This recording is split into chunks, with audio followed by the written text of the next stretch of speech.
Saludos, yo soy Mundial y en esta ocasión vamos a hablar sobre las relaciones en el sistema suelo-planta, hombre y la nutrición de las plantas.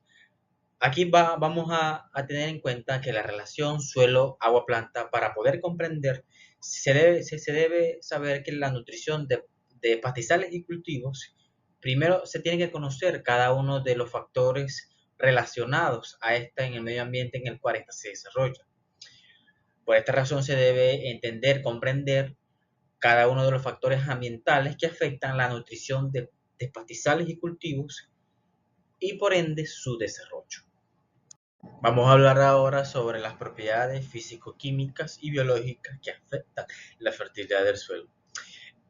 Como vemos en la lámina, vemos que los factores edáficos son relativamente más fáciles de manipular por parte de un profesional en el área del agro. A la hora de elaborar planes de fertilización, manejo eficiente de un cultivo. También tenemos que tener en cuenta la importancia al conocer el papel que juega cada uno de estos componentes en el suelo.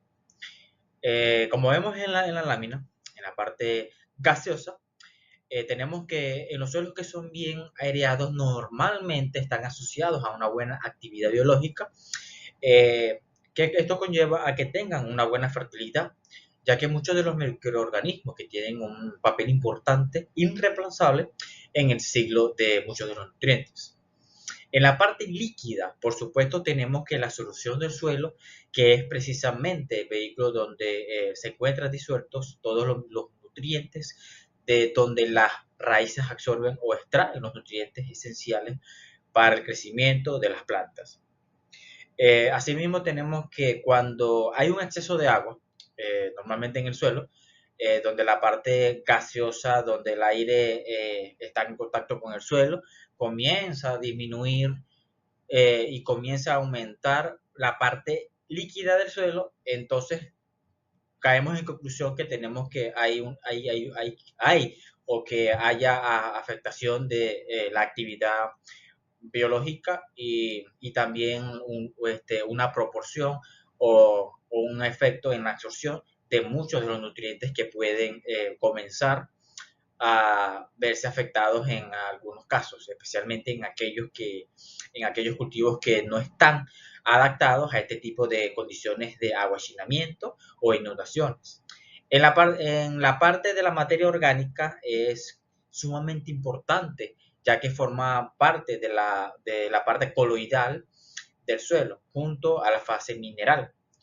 Eh, Tenemos que hacer mención que la capacidad de intercambio catiónico no es más que la fase coloidal del suelo, que está formada por una parte orgánica, humínica, que es ligada a la parte mineral arcillosa, formando los componentes arcillosos humínicos que forman la capacidad de intercambio catiónico del suelo.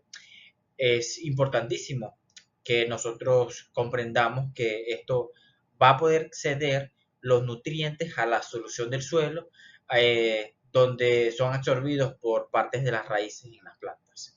También es importante conocer que la estructura del suelo es poco adecuado, como por ejemplo, damos ejemplo en el caso de suelos compactados, la aireación del suelo se pierde y la actividad biológica es muy baja y no hay complementación de los siglos de los nutrientes que hacen la disposición para las plantas.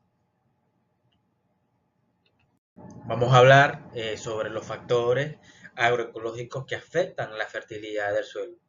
Como vemos en la lámina, la fertilidad del suelo es profundamente afectada por factores tanto ambientales como la actividad humana. Ambos factores van a determinar las características de las distintas zonas agroecológicas que se encuentran, en este caso en una región.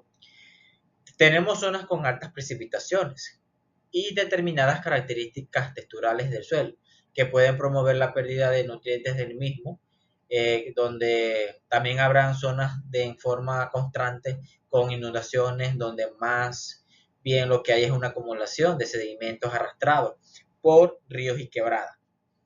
La deforestación o otro tipo de actividad humana también afectan o promociona la desertificación del suelo o la pérdida.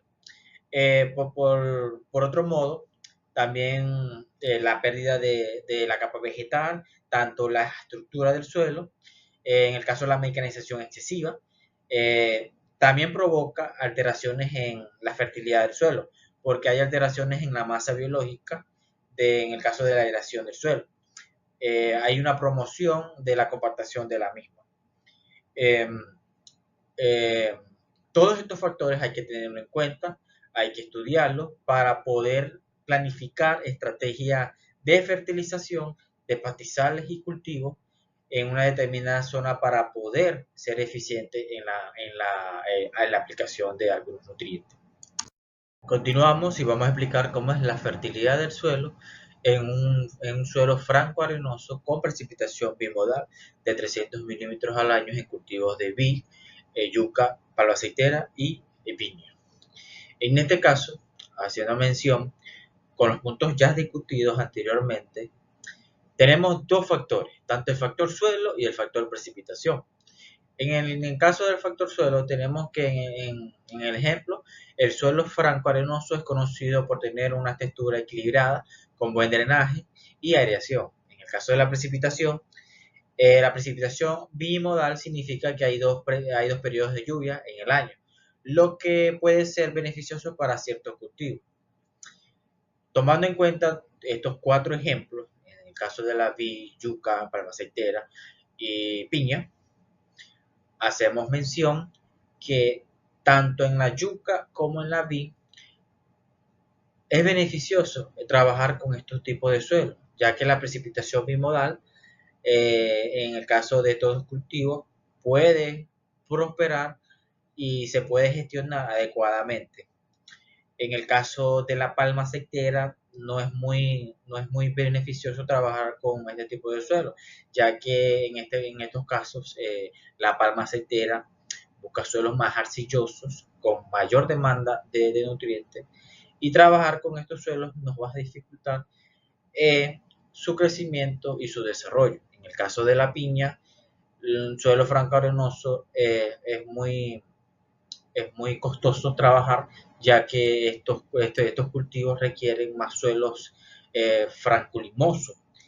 En este caso, la precipitación influye, ya que estos cultivos, sus requerimientos hídricos abarcan en unos 1000 a 2500 milímetros al año. Por último, vamos a hablar un poco para finalizar, vamos a hablar un poco sobre la ley de mínimo de Liebig y la ley de crecimientos decrecientes de Mitscherling. En el caso de la ley de mínimo de Liebig, esta ley fue formulado por el químico alemán Gusmund von Liebig en el siglo XIX.